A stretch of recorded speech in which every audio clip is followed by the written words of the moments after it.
الرحمن الرحيم قال قد أوتيت سؤلك يا موسى ولقد مننا عليك مرة أخرى إذ أوحينا إلى أمك يا ما يوحى أن اقذفيه في الطاغوت فاقذفيه في اليم فليلقه اليم بالساحل يأخذه ولي وعدو له وألقيت عليك محبة مني ولتصنع على عيني إذ تمشي أختك فتقول هل أدلكم على من يكفله فرجعناك إلى أمك كي تقر عينها ولا تحزن وقتلت نفسا فنجيناك من الغم وفتناك فتونا فلبثت سنين في أهل مدين ثم جئت على قدري يا موسى واصطنعتك لنفسي اذهب أنت وأخوك بآياتي ولا تنيا في ذكري اذهبا إلى فرعون إنه طغى فقولا له قولا لينا لعله يتذكر أو يخشى صدق اللہ العظیم. یہ سورہ طٰہٰ جو 20ویں سورت ہے قرآن پاک کی، اس کے دوسرے رکوع کی 36 کا 44 9 آیات تلاوت کی گئی ہیں. رمضان المبارک سے پہلے یہ سلسلہ چل رہا تھا. رمضان المبارک کے مہینے میں اس میں تبدیلی کی گئی تھی اور روزہ رمضان قرآن اور ليلۃ القدر سے متعلق آیات تلاوت میں آئی تھی، اور آج بھی وہی سلسلہ شروع کیا جا رہا ہے سورہ طٰہٰ کے سورت سے. اب اس کے کن آیات کا ترجمہ کیا جائے، بتا دیا جائے کہ حضرت موسیٰ علیہ السلام کا پورا واقعہ کچھ اور تفصیل سورہ قصص میں آئیں گے، اس میں بیان کیا گیا ہے. اس کے پیچھے کیا مصلحت ہے وہ پیچھے آ چکی ہے بات. یہاں تک بات آئی کہ حضرت موسیٰ علیہ السلام مدین سے جہاں ان کی شادی ہوئی تھی اپنے اہل خانہ کے ساتھ مصر کی طرف جا رہے ہیں، اور سینا کے کوہ طور میں داہنی طرف ان کو اللہ تعالیٰ نے ان سے مخاطب ہوا اپنی تجلی کے ذریعے، اور وہاں سے ان کو تفصیلات آ چکی ہیں، اور اللہ تعالیٰ نے ان کو نبوت سے سرفراز کیا اور کہا کہ وہ اذهب إلى فرعون إنه طغى، جاؤ فرعون کے پاس، وہ سرکش ہو گیا ہے. حضرت موسیٰ علیہ السلام فرعون کے ہی دربار میں پلے بڑے تھے، دنیا کا سب سے بڑا سپر پاور، اس کی قوت اور اس کے ظلم زیادتی سے پوری طرح واقف تھے. اللہ نے ان کو چن لیا ہے نبوت رسالت کے لیے. انہوں نے اس کو کچھ نہیں کہا، بس صرف یہ کہا کہ ان کو جو چیزیں محسوس کرتے تھے کہ وہ ان کے ساتھ ہونی چاہیے، کہا کہ رب اشرح لی صدری ویسر لی امری واحلل عقدۃ من لسانی یفقہوا قولی. اس کے بعد انہوں نے اپنے بھائی کو وزیر بنانے کے لیے ان کے ساتھ میں ان کو بھی شریک کیا جائے، اس کی دعائیں کی. یہاں تک بات آ چکی ہے. اب اس کے بعد کی آیات ہیں جو آج تلاوت کی گئی ہیں. ان آیات کریمہ کا ترجمہ اس طریقے سے ہے. فرمایا گیا، دیا گیا جو تو نے مانگا اے موسیٰ علیہ السلام، ہم نے پھر ایک مرتبہ تجھ پر احسان کیا. یاد کرو وقت جب کہ ہم نے تیری ماں کو اشارہ کیا، ایسا اشارہ جو وحی کے ذریعے سے ہی کیا جاتا ہے. اس بچے کو صندوق میں رکھ دے اور صندوق کو دریا میں چھوڑ دے. دریا اسے ساحل پر پھینک دے گا اور اسے میرا دشمن اور اس بچے کا دشمن اٹھا لے گا. میں نے اپنی طرف سے تجھ پر محبت طاری کر دی اور ایسا انتظام کیا کہ تو میری نگرانی میں پالا جائے. یاد کر جب کہ تیری بہن چل رہی تھی، پھر جا کر کہتی ہے کہ میں تمہیں اس کا پتہ بتا دوں جو اس بچے کی پرورش اچھی طرح کرے. اس طرح ہم نے تجھے پھر تیری ماں کے پاس پہنچا دیا تاکہ اس کی آنکھ ٹھنڈی رہے اور وہ رنجیدہ نہ ہو. اور یہ بھی یاد کر کہ تو نے ایک شخص کو قتل کر دیا تھا. ہم نے تجھے اس پھندے سے نکالا اور تجھے مختلف آزمائشوں سے گزارا اور تو مدین کے لوگوں میں کئی سال ٹھہرا رہا، پھر اب ٹھیک اپنے وقت پر تو آ گیا ہے۔ اے موسیٰ، میں نے تجھ کو اپنے کام کا بنا لیا ہے، جا تو اور تیرا بھائی میری نشانیوں کے ساتھ، اور دیکھو تم میری یاد میں تقصیر نہ کرنا۔ جاؤ تم دونوں فرعون کے پاس، وہ سرکش ہو گیا ہے، اس سے نرمی کے ساتھ بات کرنا، شاید کہ وہ نصیحت قبول کرے یا ڈر جائے۔ تو جیسا آپ نے دیکھا اس میں کہ اس کے بعد کا واقعہ بیان کیا جا رہا ہے۔ حضرت موسیٰ علیہ السلام نے 5 اللہ تعالیٰ سے دعائیں مانگی، 5 چیزوں کی التجا کی۔ اللہ کے برگزیدہ بندے، اللہ نے ان کو نبوت رسالت کے لیے چن لیا ہے، کوئی دیر نہیں لگی، سینکشن اسے کہتے ہیں، فوراً ہی آرڈر ہو جاتا ہے۔ فرمایا گیا قال قد اوتیت سؤلک یا موسیٰ، اللہ تعالیٰ نے فرمایا دیا گیا جو تو نے مانگا اے موسیٰ۔ عربی کا ذوق ہے سمجھیں کہ یہاں پہ حضرت اللہ تبارک و تعالیٰ نام لے کے اے موسیٰ، بڑی محبت کی بات ہے، اللہ تعالیٰ کہہ رہا ہے اے موسیٰ جو تو نے مانگا دے دیا گیا، تمام چیزیں تو نے دعائیں درخواست کی تھی، یعنی تیرے زمان کی غلط ہو جائے تیری بات لوگ سمجھ سکے، تیرے بھائی کو اپنے وزیر بنا دیا تیرے ساتھ میں ان دونوں کو، اور اس کے پہلے ذکر آ چکا ہے اسی صورت میں اللہ تعالیٰ نے 2 بڑی نشانیوں ان کو دی، اور بھی کچھ نشانیوں کا ذکر آئے گا۔ ان تمام چیزوں سے لیس کر دیا اللہ تعالیٰ، کیا جو کچھ تو نے مانگا دے دیا۔ اب اللہ تعالیٰ نے ان کو ایک خاص مقصد کے لیے چنا ہے۔ دنیا کے جو سب سے بڑی طاقت ضامر و جابر فرعون، جس نے تقریباً 16 لاکھ بنی اسرائیل کو اپنا غلام بنا رکھا تھا، ویسی غلامی ایسی ظلم و ذات تھی کہ آپ تصور نہیں کر سکتے، آج کے حالات کچھ نہیں ہو سکتا۔ اس کے سامنے کہا جا رہا ہے اسے کہ وہاں جانا ہو پڑے، اس کے لیے ان کو تیار کیا گیا، اسی کا ذکر کیا گیا۔ اللہ تعالیٰ فرما رہا ہے کہ جو کچھ تو نے مانگا دیا، اس سے پہلے میں نے تجھ کو ان تمام مراحل سے گزارا ہے، کیا اس بات کے ثبوت نہیں ہے پوری طور سے کہ تو میری پوری طرح میری نگرانی میں ہے، میں نے تجھے اسی کام کے لیے تیار کیا ہے، ہماری ٹریننگ ہم نے اسی کام کے لیے کی ہے، ہمارے پتہ نے لکھا۔ اللہ تعالیٰ فرما رہا ہے، اسی لیے یہاں پہ اللہ تعالیٰ نے اپنے احسانات کو یہاں پہ یاد دلایا۔ اللہ تعالیٰ فرما رہا ہے وَلَقَدْ مَنَنَّا عَلَيْكَ مَرَّةً أُخْرَىٰ، ہم نے پھر ایک مرتبہ تجھ پر احسان کیا، جس طریقے سے اب تک ہم تیرے ساتھ احسان کرتے رہے، تیرے ساتھ معاملات کرتے رہے، پھر ہم نے کیا ہے، اب اس کا ایک ایک کر کے تذکرہ کیا جا رہا ہے۔ تو سب سے پہلے یہاں سے بات شروع ہوتی ہے، اِذْ أَوْحَيْنَا إِلَىٰ أُمِّكَ مَا يُوحَىٰ، یاد کرو وقت جب کہ ہم نے تیری ماں کو اشارہ کیا، ایسا اشارہ جو وحی کے ذریعے سے کیا جاتا ہے۔ یہاں ترجمہ کیا گیا ہے، ایک مفسر کا ترجمہ کیا گیا ہے کہ ایسا اشارہ جیسے اب ہم تمہیں بتا رہے ہیں، یعنی تیری ماں کو ہم نے اشارہ کیا بالکل ویسے ہی جیسے وحی کی جاتی ہے۔ معاملہ کیا تھا؟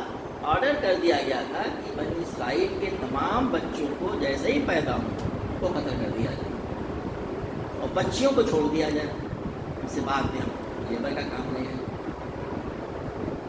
حضرت موسیٰ علیہ السلام چھوٹے ہیں، روایت سے معلوم ہوتا ہے کہ آپ تقریباً شیرخوار 3 مہینے کے تھے، خدشہ ہوا کہ انہوں نے چھپا کے رکھا 3 مہینے تک، جیسے بھی جتنے دنوں تک بھی چھپایا۔ اب اس کے بعد فکر ہوئی کہ اس کو تو مار ڈالے گا وہ، تو انہوں نے کیا کیا، اس کو اللہ تعالیٰ اسی کے بارے میں کہہ رہا ہے کہ اللہ تعالیٰ نے ان کو وحی کی، الہام کیا، کیا طریقہ ہے ہم نہیں جانتے، لیکن یہاں کہا ہے کہ بالکل ویسے ہی جیسے وحی کی جاتی ہے۔ کیا کہا؟ اس بچے کو اگر آگے اقذفیہ فی التابوت فاقذفیہ فی الیم فلیلقہ الیم بالساحل، اس کو ایک صندوق میں رکھ دیں بچے کو، ظاہر بند صندوق نہیں ہوگا، ایسا ہوگا جس میں کہ پانی سانس کی گنجائش ہوگی، پانی میں تیر سکے گا وہ، اور اس کے بعد اسے دریا میں ڈالتے ہیں، کون سے دریا؟ بھائی جو دریاؤں بہتی ہوگی کسی غالبی کا دریا رہا ہوگا، اور پھر کہا گیا ہے کہ وہ دریا جو اسے ساحل میں کنارے ڈال دے گا۔ اب جانتے ہیں دریا میں ساحل جو چیزیں بہتی ہیں تو کبھی کنارے آ جا کے لگ جاتے ہیں۔ اللہ تعالیٰ فرما رہا ہے اس کو بچے کو تابوت میں رکھ دے، تابوت میں دریا کے حوالے کر دے، اور دریا اسے ساحل پر پھینک دے گا، ساحل پر کنارے لگا دے گا، پھینکنا ہے کنارے لگا دے گا۔ پھر آگے اللہ تعالیٰ فرما رہا ہے یَأْخُذُهُ عَدُوٌّ لِّي وَعَدُوٌّ لَّهُ، اسے میرا دشمن اس بچے کا دشمن اٹھا لے گا. اللہ کی شان دیکھیے. بچہ ماں پہ کیا گزری ہوگی, چھوٹے بچے کو ماں اپنے بچوں سے جدا کرتی ہے, صندوق میں ڈال کے دریا کے حوالے کر دینا. یہ کہا جا رہا ہے کہ دریا اس کو کنارے لگا دے گا. اب اللہ تعالیٰ وہی جو دشمن ہے, اللہ تعالیٰ پہلے کہتا ہے عدو لی, وہ میرا دشمن ہے. اللہ کا دشمن کس معنی میں؟ ایسے دشمن ہمارے ہوتے ہیں. اللہ کو نہیں مانتا, اس کی بغاوت کر رہا ہے, تو یار تابوت بنا ہوا ہے کہ تو میرا دشمن بچے کا بھی دشمن ہے. ان بچوں کے لیے اس نے بھی یہ احکامات جاری کر رکھے ہیں, انہیں قتل کر دیا ہے, وہ اٹھا لے گا. آپ ذرا سوچیے اللہ تعالیٰ کہ کیا کیا حکمتیں ہوتی ہیں کہ دشمن کے ہاتھ تک اس کو دیا. دشمن سے آدمی بچاتا ہے, اور دشمن کے ہاتھ میں اس کا دشمن جو میرا دشمن ہے اس بچے کا, وہ اس کو کھا لے گا. اب اٹھا لے گا تو ظاہر ہے کہ جب دشمن اٹھائے گا تو پھر اس کے لیے حفاظت کا انتظام کر اللہ تعالیٰ نے کیا. اللہ اکبر. وَأَلْقَيْتُ عَلَيْكَ مَحَبَّةً مِّنِّي, میں نے اس اپنی طرف سے تجھ پر محبت طاری کر دی. روایتوں سے معلوم ہوتا ہے اور بائبل یہ بتاتی ہے کہ حضرت موسیٰ علیہ السلام بچپن میں انتہائی خوبصورت تھے. ہوتا ہے کچھ بچے ایسے ہوتے ہیں, ویسے بچے سبھی کو اچھے لگتے ہیں, کچھ بچے ایسے ہوتے ہیں کہ آدمی راستہ چلتا ہو, دکان پہ آپ جائیں, مائیں لے کے چلی جاتی ہیں, کوئی آدمی دیکھتا ہے اس کی طرف اٹریکٹ ہو جاتا ہے. تو اللہ تعالیٰ اسی طرح اشارہ کر رہا تھا, اللہ تعالیٰ نے اس کے اوپر ایسی محبت طاری کر دی تھی کہ جو اس کا دشمن جو تھا جس کو اٹھائے گا اس کے اندر بھی ہم کا مادہ پیدا ہو گیا. اس بچے کو اٹھا لے تو بول دے دیا. ان کی بیوی کے بارے میں قرآن میں حضرت آسیہ علیہ السلام کہا گیا, ان لوگ کی جو ہے نیک خاتون قرآن سے ذکر کیا گیا. انہوں نے کہا اس کو بولنے دیں گے, اڈاپٹ کر لیں گے. تو یہ اللہ تعالیٰ نے انتظام کیا کہ اپنا دشمن اس بچے کے دشمن کے حوالے کیا, اور کہا ہے کہ ہم نے اپنی طرف سے اس میں ایسی محبت پیدا کر دی جو اس کو دیکھتا گرویدہ ہو جاتا ہے, اور جو دشمن ہے وہ اس کا گرویدہ ہو گیا, وہ اس کا محافظ بن گیا. وَلَتُصْنَعَ عَلَىٰ عَيْنِي, اور اس لیے کہ ایسا انتظام کیا کہ تو میری نگرانی میں پالا جائے. یہ بہت بڑی بات ہے. اللہ تعالیٰ کہہ رہا ہے کہ میری نگرانی عَلَىٰ عَيْنِي, میری نگاہوں کے سامنے پالا جائے. کسی کی ایک نظر التفات کی ہو جائے, اللہ تبارک و تعالیٰ کی کتنی بڑی قسمت کی بات ہے. حضرت موسیٰ سبحانہ و تعالیٰ فرما رہا ہے کہ میں تیری کفالت کروں, تیری بالکل جو ہے میری نگرانی میں, جسے کہتے ہیں کہ 24 آورس اللہ تعالیٰ کی نگرانی میں اب اللہ تعالیٰ موسیٰ علیہ السلام کی پرورش کرا رہا ہے. انتظام کیا کیا, دشمن کے حوالے کیا, اس نے اٹھایا, اس کے اندر ایسی محبت کر دی, اور اللہ تعالیٰ مستقل اس کے نگرانی کر رہا ہے. اللہ تعالیٰ خود فرما رہا ہے تُصْنَعَ عَلَىٰ عَيْنِي, تاکہ تو میری نگرانی میں پالا جائے. سوچ سکتے اللہ تبارک تعالیٰ نے جس نبی کو بچپن سے اس طریقے سے قرآن چلایا ہو, ایسے اس کی نگرانی میں پالا جا رہا ہے, وہ کس مرتبے کا وہ انسان ہوگا, کس مرتبے کا وہ نبی ہوگا. اللہ تعالیٰ ایسے اپنے کام لیتا ہے. اب اس کے بعد سے اگلا مرحلے کی طرف اشارہ کیا گیا. اس کی تفصیلات سورہ القصص میں آئیں گی مزید. اب بچے کو لے لیا گیا, کھا لیا انہوں نے. وہ بچہ تو دودھ پیتا ہے, اس وقت کوئی سارے ملک پروڈکٹ واضح نہیں ہو رہے ہیں. اب وہ بچہ کے طریقہ کہا دیتے ہیں. ہمارے نبی کریم صلی اللہ علیہ وسلم کی وہ کامتے ہیں دیہات میں پہلے حضرت حلیمہ دائی نے ان کو دودھ پلایا تھا. وہاں پر بھی جو ہے کسی دائی کی تلاش ہوئی کہ وہ آ کر کے اس کو دودھ پلائے بچے کو. بہت کوشش کی گئی. ظاہر ہے کہ بادشاہ کے وہاں کسی دائی کی ضرورت ہو, اعلان ہو گیا ہوگا, اشتہار ہو گیا ہوگا, مثال کوئی دائی چاہیے جو بچے کو دودھ پلائے. پتہ چلا کہ حضرت موسیٰ علیہ السلام بچپن میں کسی ماں کسی عورت کے شادی کو چھوٹے ہی دودھ نہیں پی رہے ہیں. اتنی بڑی میں رو رہے ہوں گے, خود چیز رہے ہوں, بچہ دودھ بھوکا ہوگا تو روتا ہے, وہ اتنا شور مچ گیا ہوگا. مثال کوئی ایسی عورت ملے, ایسی دائی ملے جو بچے کو دودھ پلائے ہو. اب اس کی طرف اشارہ کیا ہے اللہ تبارک و تعالیٰ نے دوسری وحی کر کے اشارہ کیا تھا کہ ان کی بہن ظاہر بڑی نہیں ہوگی, ابھی اس قابل تھی وہ سانس نہ چلے. اذ تمشی اختک فتقول هل ادلکم علی من یکفلہ.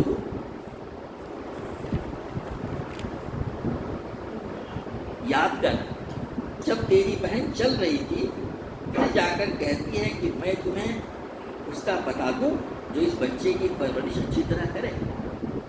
اس بچی کو لگا دیا اللہ تعالیٰ نے, اس کو کر دیا کہ وہ ساتھ ساتھ میں جائے. اور ظاہر ہے کہ بہت سارے لوگ آئے ہوں گے کہ میں بتاتی ہوں, لوگوں نے ٹرائی کیا ہوگا. بچی پہنچتی ہے, کہتی ہے میں آپ کو بتاتی ہوں. ایک ایسی خاتون تھا جو اس کی اچھی پرورش کر لے گی. ظاہر ہے کہ کتنی پریشانی کا ماحول ہوگا بعد میں دیکھا جائے. اور ماں کو بلا دیا گیا وہاں پہ خود ہی اس کے دربار میں. اچھا تھوڑی بھیجا جائے گا, ماں کو بلایا جائے گا.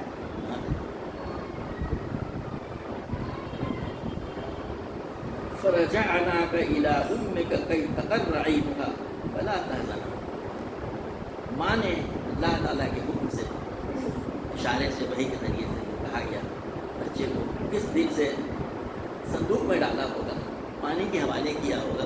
اب سوچ رہی ہے پتہ نہیں بچے کی کیا حالت ہے, کس کے ہاتھ لگی کیا نہیں, کتنی تکلیف ہوگی, کتنی پریشانی ہوگی, کتنا حزن و ملال ہوگا. اسی طرح اشارہ کیا گیا. ایسا اللہ نے کیوں کیا؟ اس طرح ہم نے تجھے پھر تیری ماں کے پاس پہنچا دیا تاکہ اس کی آنکھ ٹھنڈی رہے اور وہ رنجیدہ نہ ہو. ماں کو بچے سے ملا دیا اور بچے کو ماں سے ملا دیا. دونوں, بچہ ماں سے مل کے خوش ہوتا ہے, مطمئن ہوتا ہے, اور ماں بچے کو پا کے سینے سے لگاتی ہے. تو دونوں کی طرف یہاں جا رہا ہے. اللہ کا اس طرح سے انتظام کیا کہ پھر کسی کا دودھ نہیں پی رہے تھے, اپنی ماں ہے, اللہ کا انتظام یہ کیا تھا, سینے سے لگا لیا, دودھ پلایا انہوں نے. تو اللہ تعالیٰ فرماتا ہے اس طریقے سے ہم نے پھر تجھے تیری ماں کے پاس پہنچا دیا تاکہ اس کی ٹانگ ٹھنڈی ہو اور وہ رنجیدہ نہ ہو. اتنی رنجیدہ نہیں ہوتی, اللہ نے انتظام کیا. اس کی تفصیلات سورہ قصص میں آئیں گی. اللہ تعالیٰ نے اس کو اجمالی طور پہ یہاں بیان کر دیا کہ اللہ تعالیٰ کیا کیا احسان کی حضرت موسیٰ علیہ السلام سے بچپن سے. اب اس کے بعد سے پھر ایک اور دوسرے واقعے کا ذکر کیا جا رہا ہے جہاں سے حضرت موسیٰ علیہ السلام کا مدین کا سفر ہوا. یاد ہوگا یہ پیچھے بات آ چکی ہے. حضرت موسیٰ علیہ السلام جو تھے محل میں پلے بڑھے, ان کو تمام تعلیم اس وقت کی دی گئی ہوگی, اس وقت کے تمام علوم کو سکھایا گیا ہوگا. لیکن وہ تھے وہ بنی اسرائیل کے, ان کے دل میں کتنی تکلیف ہوتی, گھٹن ہوتی ہوگی. وہ کبھی نہ کبھی نکلتے ہوں گے باہر. قیدی تو تھے نہیں, بچے کو چھوڑا جائے گا, جاؤ بازار میں دیکھو.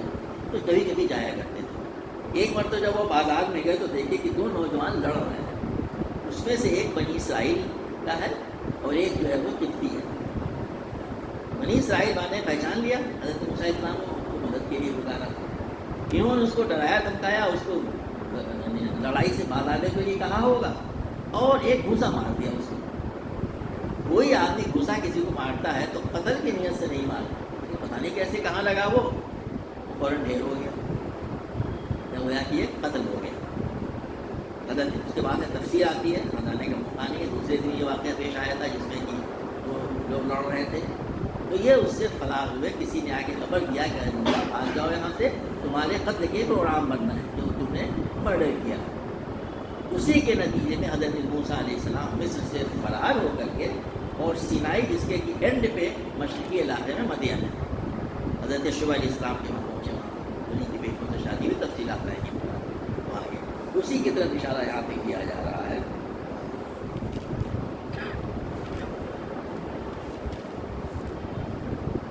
وَقَتَلْتَ نَفْسًا فَنَجَّيْنَاكَ مِنَ الْغَمِّ وَفَتَنَّاكَ فُتُونًا. اور یہ بھی یاد کرو کہ تو نے ایک شخص کو قتل کر دیا تھا, ہم نے تجھے اس پردے سے نکالا. یہاں پہ غم لکھا ہے, میں تو غم سے نکالا. مصری نے لکھا ہے کہ ان سے قتل ہو گیا, مطلب یہ جان بوجھ کے نہیں کیا تھا انہوں نے. اب ان کو کتنی تکلیف پریشانی ہوئی ہوگی, ان سے غلطی ایسے ہو گئی, بہت پریشان ہوئے ہوں گے. ان کو یہ ملال حزن کھایا جا رہا تھا, غم کھایا جا رہا تھا کہ اس سے غلط قتل ہو گیا, کیا کریں. اللہ تعالیٰ نے ان کو توبہ استغفار سکھایا, انہوں نے توبہ استغفار کیا. اللہ تعالیٰ نے اسی کی طرف اشارہ ہے, اللہ تعالیٰ نے معاف کر دیا. اس کی طرف اشارہ ہے کہ ان کو بہت یہ غم کھایا جا رہا تھا. یہ مومنانہ شان ہوتی ہے کہ آدمی کوئی غلطی کر بیٹھے, اس پہ بہت پریشان ہونا ہے, مجھ سے کیا ہو گیا, یہ مجھ سے کیا ہو گیا. اللہ تعالیٰ اس کی طرف اشارہ کر رہا ہے کہ تم نے ایک نفس کو قتل کر دیا تھا, تو ہم نے تجھے اس پردے سے نکالا, غم سے نکالا. سکینت تاریخ کی, ہم نے توبہ کیا, استغفار کیا, ہم نے کہا کہ اسی طرف یہاں پہ اشارہ ہے. اب اس کے بعد سے لکھا ہے وہ خطرناک فتونا, اور تجھے مختلف آزمائشوں سے گزارا. الفاظ دو ہیں, خطرناک فتونا, مختلف آزمائشوں سے, مختلف ٹیسٹ سے, ایگزامینیشن سے تجھے گزارا. دو الفاظ میں پوری تاریخ بیان کر دی گئی. مفسرین نے لکھا ہے کہ اس میں 3 بڑے بڑے آزمائشوں کی طرف اشارہ ہے۔ پہلی آزمائش قتل ہوا ان سے، اب وہاں سے نکلے۔ یاد کیجئے آج کا زمانہ نہیں تھا، تقریباً 4000 سال پہلے کی بات ہے، 2500 سال پہلے، ایسی 3500 سال پہلے۔ کمیونیکیشن کے ذرائع، آمد و رفت کے ذرائع آسانیاں نہیں ہیں۔ اب ایک بادشاہی کے شاہی محل میں رہنے والے وہاں سے فرار ہوئے، اکیلے تنہا۔ چھوٹی آزمائش ہے، نہ کوئی سواری نہیں، گھر سے نکلے ہیں تو گھوڑا سواری لے کے نکلے ہوں گے، چل پڑے گئے۔ یعنی پہلی آزمائش یہ کہ وہاں سے فرار ہو کر کے بے آپ ہو گیا، کہیں چلے گئے۔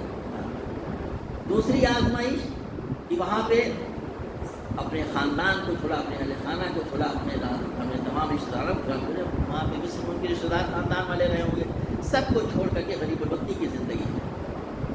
اور اس کے بعد آزمائش یہ آپ محل میں پڑے تھے، وہاں پہ آپ کی زندگی جو رہی ہوگی وہ عیش کی آرائش کی رہی ہوگی، عیش مطلب ہے کہ آرام کی۔ اور یہاں پہ کیا ہے، مدین میں جا کے مزدوری کر رہے ہیں۔ کون سی مزدوری؟ بھیڑ بکری چرانے کی، یہ دیکھنا مجھ سے، یہ مزدوری کر رہے ہیں، یہ گا 8 یا 10 سال۔ اور بھی دوسرے آزمائش، یہ معمولی آزمائش آدمی سوچے 1-2 دن کی بات نہیں، بھیڑ بکریاں چرانا کوئی معمولی کام نہیں ہوتا ہے۔ تمام انبیاء کرام نے کیا، بہت اس میں زیادہ کیا کرتے ہیں کہ صبر کی، استقامت کی ضرورت ہوتی ہے۔ تفسیر کا اہم موقع نہیں ہے بھیڑ بکری چرانا، اسی لیے تقریباً انبیاء کرام کی سنت رہی ہے کہ انہوں نے بھیڑ بکریاں چرائی، ان آزمائشوں سے اس کو گزارا۔ وہاں لکھا ہے کہ اللہ تعالیٰ نے اس کو تمام آزمائش سے گزارا اور یہ تمام ٹیسٹ میں کامیاب ہوئے۔ آگے سے فلبثت سنین فی اہل مدین، اور تو مدین کے لوگوں میں کئی سال ٹھہرا رہا۔ یہاں پہ لکھا ہے سنین، کئی سال تک جا گئے، منیمم 8 سال ہوتا ہے، 10 سال ہو سکتا ہے، 8 یا 10 سال تقریباً آپ وہاں پہ رہیے، اس کی وجہ اس کا یہاں پہ ذکر کر دیا گیا۔ اب آگے اللہ تعالیٰ فرما رہا ہے ثم جئت علی قدر یا موسیٰ، پھر اب ٹھیک اپنے وقت پر تو آ گیا ہے موسیٰ۔ ان تمام کورسز سے گزار کے اللہ تعالیٰ کہہ رہا ہے کہ یہ تو ہم نے تجھے اس کے لیے ٹرین کیا تھا، اب ٹھیک اپنے وقت پہ جس کے لیے تجھے میں نے بنایا تھا، تجھے ہم نے ٹرین کیا تھا، تو آ گیا ہے۔ یعنی بظاہر وہ مدین سے تو نکلے تھے اپنے گھر جانے کے لیے، اپنے ماں سے ملنے کے لیے، اپنے اہل خانہ سے ملنے کے لیے، کہ اللہ تعالیٰ فرما رہا ہے کہ یہ تو تیرا خیال تھا کہ تو جا رہا ہے اپنے گھر والوں سے ملنے کے لیے واپس مصر میں، سوچ کر کے کہ تو معاملہ رفع دفع ہو گیا تھا، لیکن میں تجھ کو لایا ہوں یہاں پر، یہ میں نے تجھے ایسا اپنے لایا، اور ٹھیک وقت پہ پورا تو کورس مکمل کر چکا تب میں لایا ہوں۔ کہا گیا ہے الا قدر یا موسیٰ، اے موسیٰ، پھر وہی محبت والا الفاظ ہے، موسیٰ اب ٹھیک وقت پہ تو آ گیا یہاں پہ، میں تجھے یہاں پہ لے آیا۔ واصطنعتک لنفسی، سبحان اللہ، اور میں نے تجھے اپنے کام کا بنا لیا ہے، میں نے تجھے اپنے کام کے لیے چن لیا ہے، جس کے لیے تجھے اپنے آزمائشوں سے گزارا، جیسے گزارا، اس کے لیے تجھے میں نے اپنے لیے، اللہ تعالیٰ فرما رہا ہے، یعنی گویا کہ کوئی شخص رسالت کا، نبوت کا، دعوت کا کام کر رہا ہے، اللہ کا کام کر رہا ہے، جیسے کہ سورہ صف میں کہا گیا وَإِذْ قَالَ عِيسَىٰ ابْنُ مَرْيَمَ يَا بَنِي إِسْرَائِيلَ، کیا ہے؟ نہیں، آخری آیت جو ہے من انصاری، وَإِذْ قَالَ عِيسَىٰ ابْنُ مَرْيَمَ يَا بَنِي إِسْرَائِيلَ مَنْ أَنصَارِي إِلَى اللَّهِ قَالَ الْحَوَارِيُّونَ نَحْنُ أَنصَارُ اللَّهِ، اللہ عیسیٰ علیہ السلام نے کہا بہاریوں سے اللہ کے راستے میں من انصاری الی اللہ، اللہ کی طرف میرا مددگار کون ہے؟ قال الحواریون نحن انصار اللہ، حواریون اللہ کی ہم اللہ کی مددگار۔ اللہ تعالیٰ ایسے لوگوں کو وہ مقام دیتا ہے انصار کا، اللہ کی مدد کرنے والے۔ اللہ تعالیٰ فرما رہا ہے کہ اب تم کو میں نے اپنے لیے چن لیا ہے، یہ اللہ کا کام اپنا کہہ رہا ہے، میں نے چننا اپنے لیے، کس کام کے لیے؟ اس فرعون کے پاس جانے کے لیے، دنیا کا سب سے بڑا شوق ہے، اس تعلق دعوت کے کام کے لیے۔ اب آگے پھر اللہ اذهب انت واخوک، تو اور تیرا بھائی جا، بے آیاتی، ان میری نشانیوں کے ساتھ جن کو کا تذکرہ کر چکا ہے، تم اور تیرا بھائی، دعا قبول کر لی گئی کہ ان کے بھائی کو وزیر بنایا گیا۔ اندازہ ہوتا ہے یہاں پہ، کیونکہ حضرت موسیٰ علیہ السلام جب وہ طور پہ گئے تھے تو وہ اور ان کی فیملی تھی، 2 یا 3 زیادہ سے زیادہ اس کا ذکر ملتا ہے۔ آپ نے دعا کی تھی، بعد کا واقعہ ہے، اب ان کے بھائی نے مصر میں پہنچ چکے ہیں، گویا کہ بعد میں سے کہا جا رہا ہے، کسی نے لکھا ہے، حالات بتا رہے ہیں کہ کہ اب تم اور تمہارے بھائی جاؤ اب میری آیات کے ساتھ، میری نشانیوں کے ساتھ. ولا تنیا فی ذکری، اور دیکھو تم میری یاد میں تقصیر نہ کرنا. اللہ کے راستے میں دین کا کام کرنے والوں کے لیے سب سے بڑا ہتھیار جو ہوتا ہے اللہ کی یاد. اللہ کے نبی کو کہا کہ تم دونوں میری یاد میں تقصیر نہ کرنا. وہی تو اصل اسلحہ ہے، وہی تو اصل ہتھیار ہے، اللہ کی یاد، اللہ کی اس کی تصویر، اس کی تذکیر، اور پھر وہ کام کرنے کا. دیکھو تم میری یاد میں ذرا بھی تقصیر نہ کرنا. جب اللہ تبارک و تعالیٰ اپنے انبیاء کرام سے ایسا فرما رہا ہے، دوسرے لوگ جو دین کا کام کریں وہ سب کے لازم ہے لوگوں تک اللہ تعالیٰ کی دعوت پہنچائی جائے. ان کے لیے کتنا ضروری ہے کہ ہر وقت اللہ کے ذکر میں رہیں، اور ذکر سے مراد یہاں صرف تصویر پڑھنا نہیں ہے، وہ بھی شامل ہے اس کے اندر.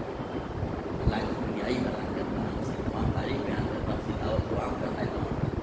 اور سب سے بڑی یاد اللہ کے ذکر میں، تنہائیوں میں اللہ کو یاد کرنا، تہجد کی نمازوں میں یاد کرنا، اور ہر وقت اس کے ذکر سے مطلب اللہ کے احکامات کی سب کیا ہے، یہ اس کی ذکر ہے. تو تم دونوں میری یاد میں تقصیر نہ کرنا. اب آگے فرمائیں اذهبا الى فرعون وطغى. پہلے کہا تھا شروع میں اذهب الى فرعون وطغى، حضرت موسیٰ اسلام مخاطب. اب دو ہو گئے، اذهبا یہ دو کا صیغہ تسنیہ کا. تب تم دونوں جاؤ فرعون کے پاس. انه طغى، وہ سرکش ہو گیا ہے. طغیانی سیلاب کو کہتے ہیں. دریا ہوتی، پانی بہہ رہا ہے، لیول سے نیچے جو باہر کے لیول ہیں کیچمنٹ ایریا کے، بہتا رہتا ہے، کوئی پریشانی نہیں ہے. اب بارش کے دنوں میں سیلاب آتا ہے کہ ایک دم سے برک تک پہنچ جاتا ہے، اور وہی دریا جو اب تک خوشنما معلوم ہو رہا تھا، اس سے ڈیم بن رہے تھے، اس سے طرح طرح کام ہو رہے تھے، اب جیسے ہی باہر پانی بنا تو طغیان آئی.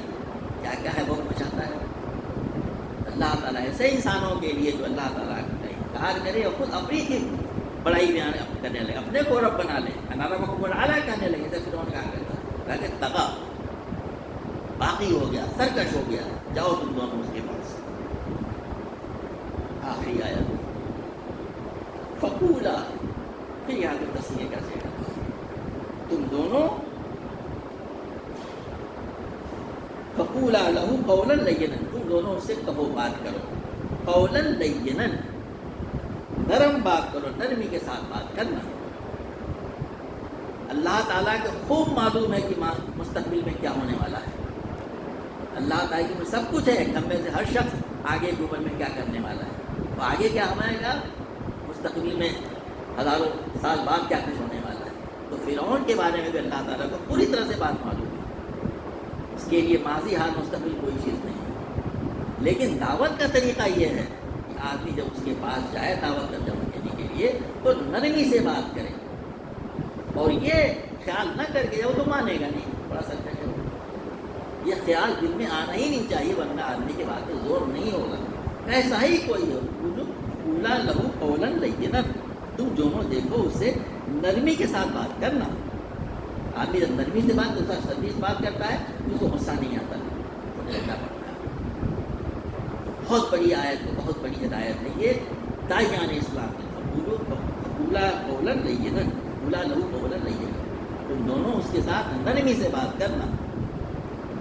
اس کی تفصیلات تمام کتابوں میں، دروس میں، قرآن آیات میں ملتی ہے، جس میں دعوت کے طریقے بیان کیے گئے. لعلہ یتذکر، کیا ہوگا اس سے، شاید کہ وہ نصیحت قبول کر لے، اور یخشا، یا پھر ڈر جائے. تو دعوت کے لیے آدمی جائے پورے اس اعتماد کے ساتھ جائے کہ ہماری بات پوری زور شور سے پہنچانی ہے، اس کے تمام آداب کا خیال رکھتے ہوئے نرمی سے بات کرنی ہے. ہو سکتا ہے کہ اللہ وہ تذکیر قبول کرے اور مان جائے، توحید پہ آمادہ ہو جائے، وہ سب کے دوسرے بعد آ جائے، وہ ایک اللہ کو مان لے، اس کی عبادت بندگی میں آمادہ ہو جائے. ورنہ اس بات سے ڈرے کہ اگر ایسا نہیں کرے گا تو اس کا انجام بہت برا ہوگا. یہی باتیں تو انبیاء کرام بتاتے ہیں، یا تو بشارت دیتے ہیں تم اللہ تعالیٰ کی بات مان لو، توحید میں قائم ہو جاؤ، قبول کرو، یقین کر لو. اور انبیاء کرام جو سب موجود ہیں یا ان کی دعوت موجود ہے، ان کو تم اپنا رہنما پیشوا مان لو، یا رسالت پہ ایمان. توحید رسالت اور آخرت، تو تمہاری آخرت بن جائے گی، دنیا بھی بنے گی۔ اور ایسا نہیں کرتے تو پھر وہ ڈراتے ہیں کہ برے انجام سے آ جائے، تو مجھ سے نرمی سے بات کرنا، شاید کہ وہ نصیحت قبول کر لے ورنہ نہیں۔ یہ پیغام دے کر کے حضرت موسیٰ علیہ السلام کو بڑے مشن پہ بھیجا جا رہا ہے۔ اس کے بعد کی تفصیلات آگے آنے والی ہیں۔ اس میں کتنی باتیں معلوم ہوئی، اللہ تبارک و تعالیٰ نے موسیٰ علیہ السلام کی کس طریقے سے پیدائش سے لے کر کے اس وقت تک، ظاہر ہے کہ وہ نبوت کی ایج ہوگی 40+ ہو سکتا ہے، جتنی بھی نہیں، بس تک یہ لے کے لمحے اپنے آنکھوں کے سامنے میں تمہاری تربیت کر رہا ہوں، بتا رہا اس کے لیے۔ اللہ تعالیٰ کے اوپر اسی طرح کا بھروسہ یقین ہونا چاہیے۔ اللہ تعالیٰ جو ہے ہم کو اپنی نگرانی میں رہ کر کے، اگر ہم اس کی بات مان رہے ہیں، ہم توحید پہ قائم ہیں، ہم اللہ اس رسول کی ہدایت پر عمل کر رہے ہیں، اللہ و رسول اس لیے کہا گیا ہے، اللہ تبارک و تعالیٰ، اور ہمیں اس چیز کا شعور ہے، ہم دنیا میں بھیجے کس لیے گئے ہیں؟ اللہ کا کرنا مطلب ہو، توحید کی دعوت عام ہو، اللہ تعالیٰ کی معرفت ہمیں حاصل ہو، ہم اللہ کی بندگی کرنے والے ہیں اور کسی آگے نہ ہو۔ یا کا نام ہو تو وہی کا نام، تو اللہ تبارک و تعالیٰ اکبر ہر لمحے ہماری جو ہے رہنمائی فرمائے گا اور ہماری ہر طریقے سے مدد کرے گا۔ اللہ تعالیٰ سے دعا ہے کہ